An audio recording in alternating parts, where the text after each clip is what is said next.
Hi friend, मैं उत्तम कुमार।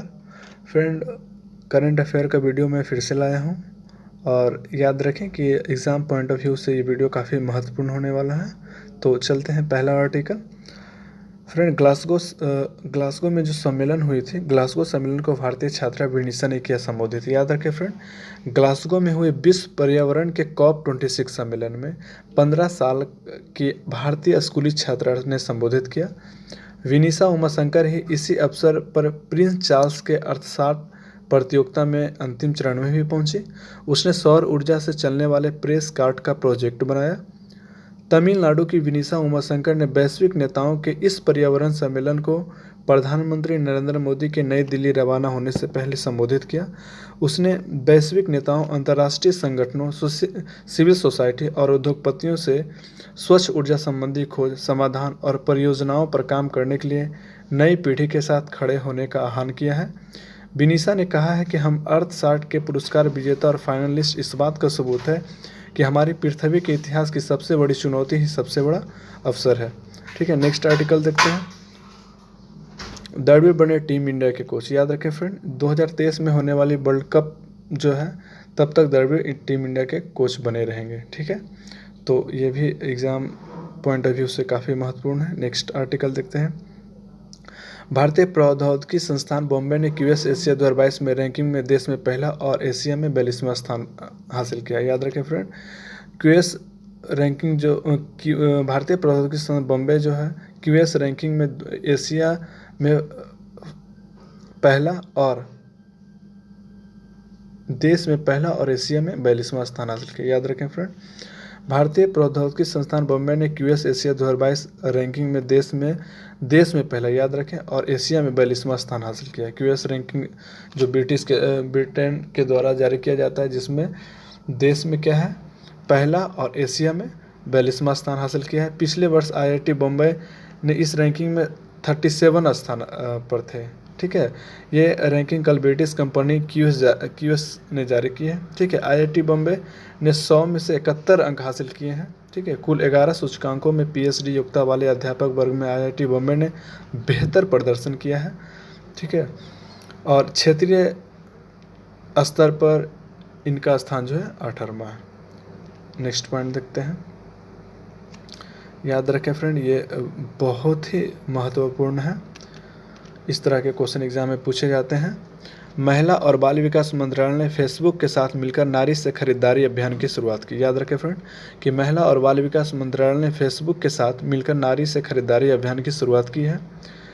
महिला और बाल विकास मंत्रालय ने स्पेशल नेटवर्किंग साइट फेसबुक के साथ मिलकर नारी से खरीदारी अभियान की शुरुआत की है।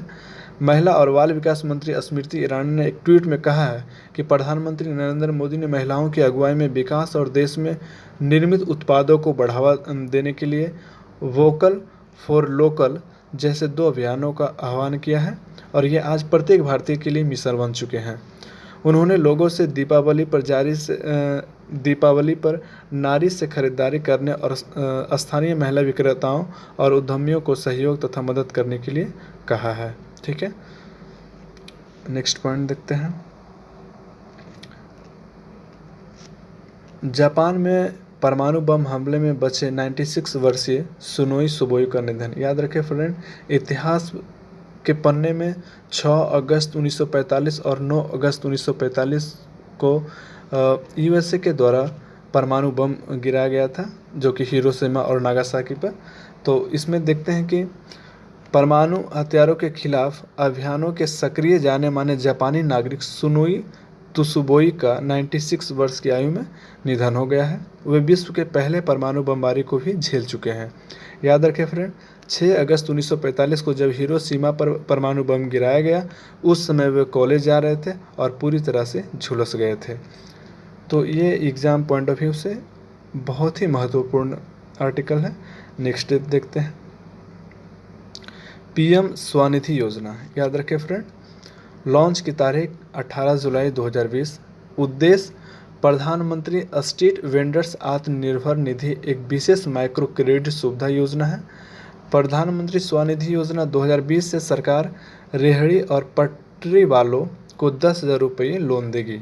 विभिन्न क्षेत्रों में वेंडर, हॉकर, ठेले वाले, रेहड़ी वाले, फल वाले आदि सहित 50 लाख से अधिक लोगों को योजना से लाभ मिलेगा। ठीक है, तो याद रखें पीएम स्वनिधि योजना के तहत रेहड़ी पटरी वाले, फल वाले, ये सबको 10,000 लोन सरकार देगी।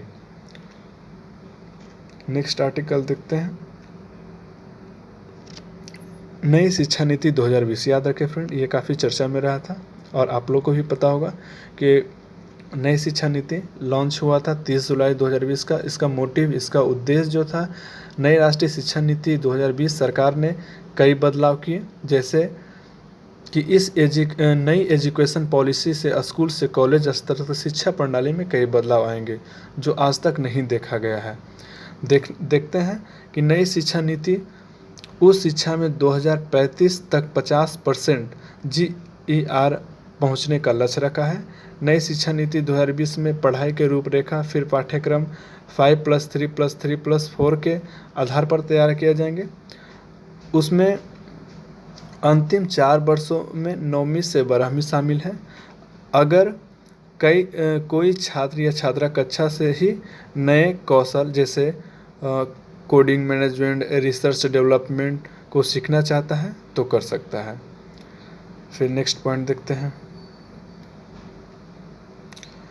आत्मनिर्भर भारत अभियान। याद रखें फ्रेंड,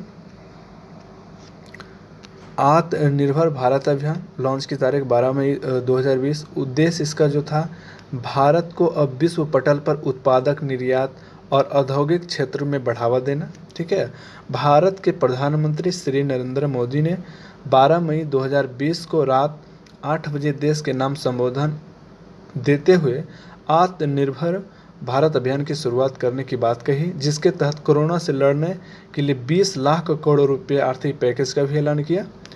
आत्मनिर्भर भारत अभियान में प्रधानमंत्री ने देश की आत्मनिर्भरता पर जोर दिया और कहा कि भारत को अब विश्व में उत्पादक और औद्योगिक क्षेत्र में उभर कर आना है।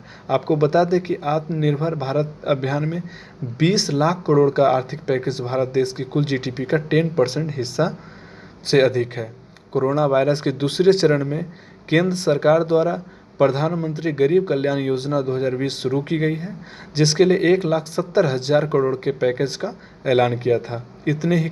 इतने ही करोड़ के पैकेज की घोषणा रिजर्व बैंक ने भी जारी किया है। तो ये एग्ज़ाम पॉइंट ऑफ व्यू से बहुत ही महत्वपूर्ण है, तो ध्यान दें फ्रेंड। फिर है प्रधानमंत्री स्वामित्व योजना 2020। इस तरह के स्कीम जो है एग्ज़ाम में पूछे जाते हैं। ये जो लॉन्च किया था 28 अप्रैल 2020 को। उद्देश्य है कि गांव की संपत्ति किसी भी बैंक से मिलेगा लोन। प्रधानमंत्री मोदी ने 24 अप्रैल 2020 को शुक्रवार स्वामित्व योजना को लॉन्च कर दिया है।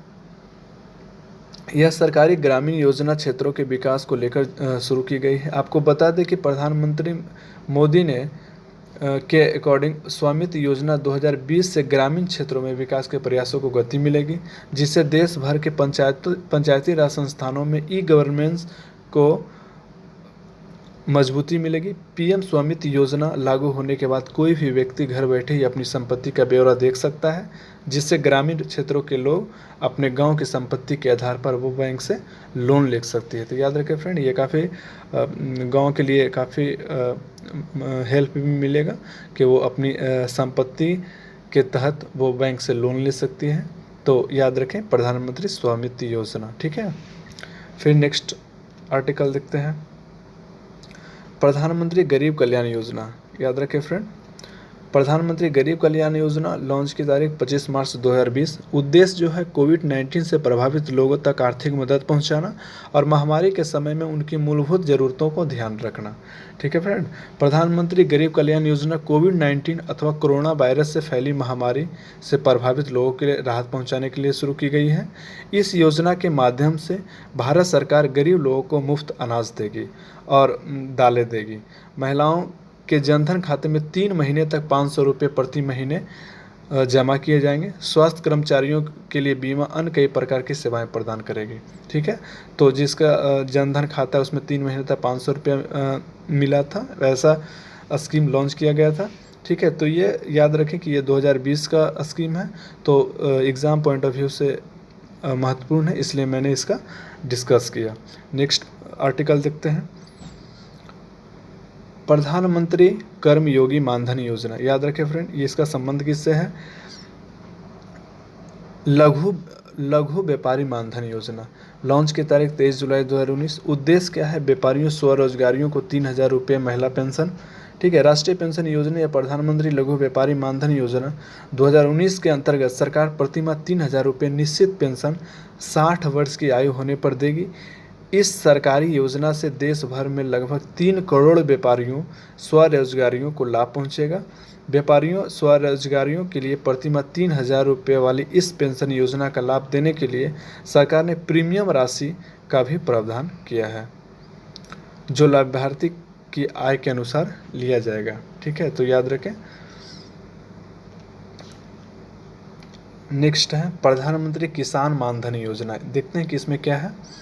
तो ये 1 जून 2019 को आया। ठीक है, इसका मोटो क्या है? इसका उद्देश्य है कि किसानों को 3,000 रुपये प्रति माह पेंशन, ठीक है, यूनियन बजट 2019-20 में की गई थी, जिसके अंतर्गत पात्र किसानों को 60 साल के उम्र के बाद 3,000 रुपये की प्रतिमाह पेंशन दी जाएगी। इस योजना में वही किसान पात्र होंगे जिनके पास 2 हेक्टेयर या इससे कम भूमि है और आयु 18 से 40 वर्ष के बीच है। ठीक है, नेक्स्ट आर्टिकल देखते हैं। भारतीय मूल के अनीता आनंद कनाडा की रक्षा मंत्री बनी। याद रखें फ्रेंड, अनीता आनंद जो भारत की हैं, कनाडा की रक्षा मंत्री बनी है। तो देखते हैं इसमें क्या दिया है कि भारतीय मूल की कनाडाई नेता अनीता आनंद को मंगलवार को देश की नई रक्षा मंत्री नियुक्त किया गया है। प्रधानमंत्री जस्टिन ट्रूडो द्वारा मंत्रिमंडल में फेरबदल किया गया है, जिसमें आनंद को रक्षा मंत्री बनाया गया है। ट्रूडो की पार्टी लिबरल पार्टी है। ठीक है, याद रखें, अनीता आनंद कनाडा की रक्षा मंत्री बनी है जो भारतीय है। नेक्स्ट आर्टिकल देखते हैं फ्रेंड। क्या है पीएम गति शक्ति योजना? फ्रेंड, इस तरह का क्वेश्चन एग्जाम में पूछे जाते हैं कि पीएम गति शक्ति योजना का संबंध किससे है और क्या है। तो देखते हैं कि भारत के इंफ्रा विकास के लिए 100 लाख करोड़ रुपए की गति शक्ति योजना से युवाओं को रोजगार के मौके मिलेंगे। गति शक्ति योजना के लिए 16 मंत्रालयों का एक ग्रुप बनाया गया जो मुख्यतः आधारभूत संरचनाओं से संबंधित है। गति शक्ति योजना भारत के लिए एक राष्ट्रीय अवसंरचना मास्टर प्लान होगा जो अलग विभाग से समन्वय बनाकर समग्र बुनियादी ढांचों की नींव रखेगा। ठीक है, नेक्स्ट आर्टिकल देखते हैं। रूसी फिल्म निर्माता शूटिंग के बाद पृथ्वी पर आया। देखिए फ्रेंड, एक अंतरिक्ष यात्री रूस के 2 फिल्म निर्माताओं को लेकर एक स्वेज अंतरिक्ष यान अंतर्राष्ट्रीय अंतरिक्ष स्टेशन से रवाना होने के बाद 3.5 घंटे के बाद पृथ्वी पर पहुंचा। यह कैप्सूल पृथ्वी के वायुमंडल में प्रवेश के बाद रविवार अंतर्राष्ट्रीय समयानुसार 4:35 पर कजाकिस्तान में उतरा। ठीक है, याद रखें, अभिनेत्री पेरिस सिल्ड और फिल्म निर्देशक सिम्बको चैलेंज नाम की फिल्म के कुछ हिस्सों की शूटिंग के लिए 5 अक्टूबर को अंतरिक्ष केंद्र पहुंचे थे और 12 दिन तक वहां रहे थे। ठीक है, इस फिल्म में सर्जन का किरदार निभा रही पेरिसिल्ड को एक क्रू सदस्य को बचाने के लिए अंतरिक्ष केंद्र जाना पड़ता है, जिससे अंतरिक्ष की कक्षा में ही तत्काल ऑपरेशन की ज़रूरत होती है। ठीक है, तो रूसी फिल्म के लिए अंतरिक्ष में गया, याद रखें। नेक्स्ट आर्टिकल, लेह में फहराया विश्व का सबसे बड़ा तिरंगा। याद रखें फ्रेंड, ये काफ़ी महत्वपूर्ण होगा क्योंकि विश्व में, ठीक है, विश्व में सबसे बड़ा तिरंगा जो है लेह में फहराया गया। तो देखते हैं इसमें क्या है। देशभक्ति, एकता और राष्ट्रीयता की भावना को बढ़ाएगा खादी से बना राष्ट्रीय ध्वज। झंडे का वजन लगभग 1000 केजी, लंबाई 225 फीट और चौड़ाई 150 फीट है। ठीक है, लेह में खादी सूती कपड़े से बना दुनिया का सबसे बड़ा राष्ट्रीय ध्वज फहराया गया। लद्दाख के उपराज्यपाल आर.के. माथुर ने महात्मा गांधी की 152वीं जयंती के अवसर पर लेह घाटी के सामने पहाड़ी पर इस तिरंगे झंडे को अनावरण किया। याद रखें फ्रेंड, झंडे को जमीनी स्तर से 2000 फीट की ऊंचाई वाली पहाड़ी के चोटी पर पहुंचाया। यह झंडा भारत में हाथ से बुना और हाथ से काटे हुए कपास खादी निर्मित अब तक का सबसे बड़ा झंडा है। ठीक है, नेक्स्ट आर्टिकल देखते हैं। ये सब फ्रेंड, ये सब क्वेश्चन पूछने की पॉसिबिलिटी होती है। तो देखते हैं, सारण में बनेगा कार्गो टर्मिनल। याद रखें, जलमार्ग को सशक्त बनाने का काम 2023 तक होगा पूरा। तो ये याद रखें कि सबसे बड़ा टर्मिनल बनेगा। 10 सितंबर को वहाँ कार्य आरंभ हो गया है। अगस्त 2023 तक 24 माह के अंदर कार्य पूरा करने का लक्ष्य रखा गया है। बिहार की रुक्मणी को प्रतिष्ठित रिदान पुरस्कार। याद रखें फ्रेंड, बिहार की रुक्मिणी का डिटेल्स देखते हैं कि क्या है कि कार्यकारी अधिकारी सीओ डॉक्टर रुक्मणी बनर्जी को शिक्षा के क्षेत्र में सबसे बड़ा यदान पुरस्कार दिया जाएगा। इसका राशि करीब 28 करोड़ रुपये है, जिसमें से आधी राशि परियोजनाओं कोष के रूप में होती है। डॉक्टर रुक्मणी मूल रूप से बिहार के रहने वाले। याद रखें, यदान प्राइज फाउंडेशन ने मंगलवार को वर्ष 2021 के लिए पुरस्कारों की घोषणा की है। डॉक्टर बनर्जी को यह पुरस्कार शिक्षा विकास के क्षेत्र में दिया गया। याद रखें, ये BPSC exam point of view से काफ़ी महत्वपूर्ण है फ्रेंड। तो याद रखें कि रुक्मणी जी जो हैं, उनका पुरस्कार जो है शिक्षा विकास के क्षेत्र में दिया जाएगा। वे लंबे समय से ग्रामीण बच्चों में सीखने की प्रवृत्ति को सुधारने के प्रयासों में जुटी हुई हैं। ठीक है, यह पुरस्कार शिक्षा विकास और शिक्षा पर अनुसंधान 2 क्षेत्रों में दिया जाता है। ठीक है, नेक्स्ट देखते हैं, डॉक्टर अरुण शुक्ला को मिलेगा शांति स्वरूप भटनागर पुरस्कार। याद रखें फ्रेंड,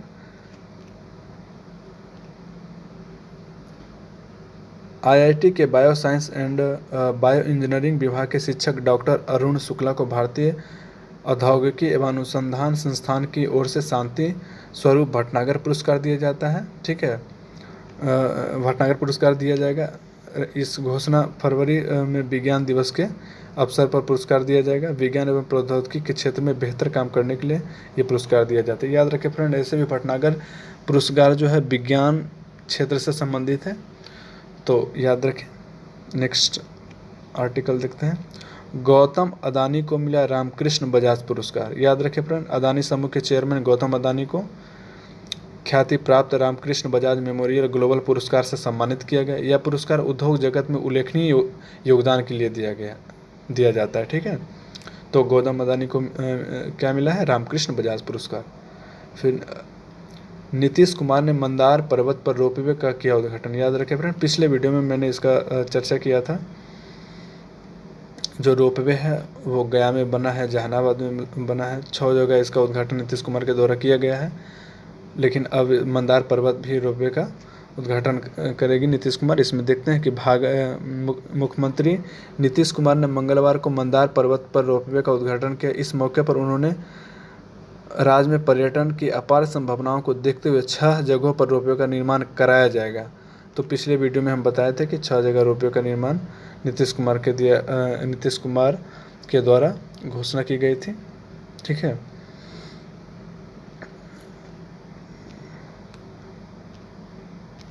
फ्रेंड, ये जितने भी आर्टिकल मैंने डिस्कस किया, याद रखें ये बहुत ही महत्वपूर्ण है। फिर मिलते हैं, धन्यवाद।